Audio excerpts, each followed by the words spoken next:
занимается какими-то делами насущными, они ей намного ближе. А куда она пропала? Она как будто тайком куда-то сбежала, короче. Она, да, передвигается, она где-то приспосабливается. Может, знаете, ей сейчас не даваться на новом месте работы, потому что ей приспосабливаться приходит.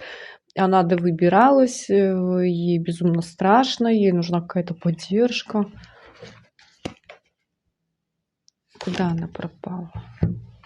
Ну, все-таки да, она может быть принимать сейчас какие-то ухаживания еще от кого-то.